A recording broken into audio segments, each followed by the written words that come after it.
Assalamu alaikum dear students. Welcome to the Azim group of publications. I am Minra Adil, your chemistry teacher, and today we are going to discuss question 11 from the textbook. Question number 11 में हमने कुछ numericals को ही solve करना है और इस numericals में हम बेसिक डिफरेंस जो हमने पीछे पढ़ा कि मोल्स क्या है, मैसेस क्या है, मोलर मैसेस क्या है और उनको यूज़ करके आप किसी भी चीज़ के मैस को, किसी भी चीज़ के मोल्स को, किसी भी चीज़ के मोलर मैस को कैलकुलेट कर सकते हैं। तो हम यहाँ पे भी कुछ ऐसा ही काम करने वाले हैं। यहाँ पे हमारे पास वो कहते हैं कि एस्पर्टेम जो एक आर्टिफिशियल स्वीटनर है उसका मॉलिक्यूलर मैस आपके पास गिवन है, that is C14 H18 N2O5। जितना भी काम होगा हम इस एस्पर्टेम के मॉलिक्यूलर मैस को यूज करके ही काम करेंगे। तो मैं सबसे पहले आपको ये बता दूं कि एस्पर्टेम का जो फार्मूला है वो है C14, यानी कि कार्बन की तादाद है 14 और हाइड्रोजन की तादाद है 18, नाइट्रोजन की तादाद है 2 एंड ऑक्सीजन की तादाद है 5। तो हम करेंगे क्या, अगर एक कार्बन का मैस 12 है तो अगर आपके पास कार्बन की तादाद एक नहीं बल्कि 14 हो, तो अगर एक कार्बन 12 है तो 14 कार्बन हो तो आप 12 को मल्टीप्लाई कर देंगे 14 के साथ। इसी तरह अगर एक हाइड्रोजन का मैस 1.008 है और आपके पास हाइड्रोजन की तादाद 18 है तो आप 18 को मल्टीप्लाई कर देंगे 1.008 के साथ। इसी तरह नाइट्रोजन के मैस को हम मल्टीप्लाई करेंगे 2 के साथ क्योंकि यहाँ नाइट्रोजन की तादाद 2 है। इसी तरह ऑक्सीजन के मैस को हम मल्टीप्लाई करेंगे 5 के साथ क्योंकि यहाँ ऑक्सीजन की तादाद कितनी है, 5।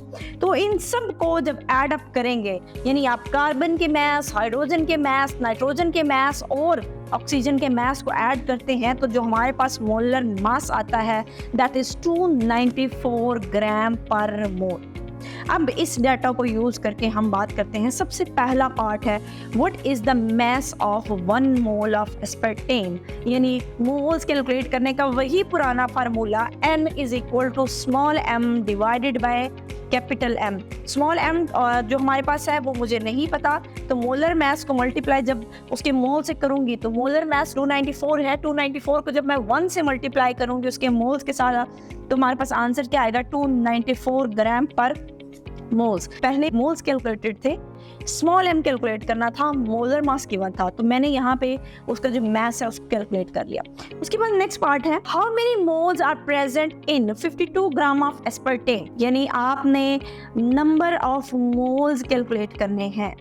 मोल्स कैलकुलेट करने के लिए मुझे स्मॉल m चाहिए और मुझे मोलर मैस चाहिए। स्मॉल m उस गिवन है, एग्जैक्ट वही पुट हो जाएगा। मोलर मैस कहाँ से कैलकुलेट होगा, फार्मूले से।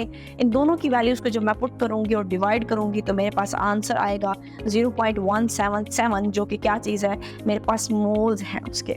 उसी के साथ नेक्स्ट क्वेश्चन है what is the mass in gram of 10.122 mole of aspartame, यानी अब वो आपको मोल्स नहीं मांग रहा, आपको कह रहे हैं मैस कैलकुलेट करके बताएं। मोल्स भी गिवन है, मोलर मास भी गिवन है, तो मोल्स और मोलर मास गिवन है तो मास को हम इजीली क्या कर लेंगे, कैलकुलेट कर लेंगे इन दोनों को मल्टीप्लाई करके, यानी मोल्स मल्टीप्लाई हो जाएंगे मोलर मास के साथ और हमारे पास उस चीज़ का मास कैलकुलेट हो जाएगा। इसी तरह नेक्स्ट क्वेश्चन है जिसमें वो कहते हैं how many hydrogen atom are present in 2.43 gram of aspartame. वो तादाद या एटम्स, कौन से एटम्स की तादाद मांग रहा है, हाइड्रोजन की, लेकिन हाइड्रोजन का तो कोई डाटा ही गिवन नहीं है, ना तो उसका मैस गिवन है। मोलर मैस तो चले हमें उसके फार्मूले से पता है, लेकिन किस चीज़ का डाटा गिवन है, एस्पर्टेम का डाटा गिवन है। तो हम क्या करेंगे, जैसे हमने पीछे क्वेश्चन नंबर 10 में डिस्कस किया था कि जिस चीज़ का भी मास गिवन होगा उसका मैस यूज़ करेंगे, उसको डिवाइड करेंगे उसके मोलर मैस से और वो मोल्स किसके निकले आएंगे, एस्पर्टेम के।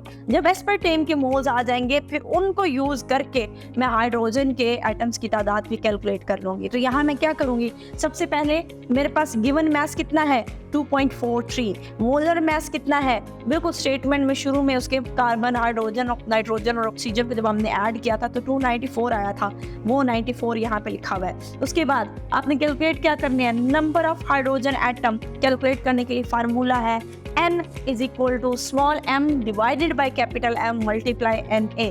तो स्मॉल m अगर की जगह उसकी वैल्यू, कैपिटल M की जगह उसकी वैल्यू, NA की वैल्यू हमें वैसे ही याद होती है, हम वो पुट करेंगे।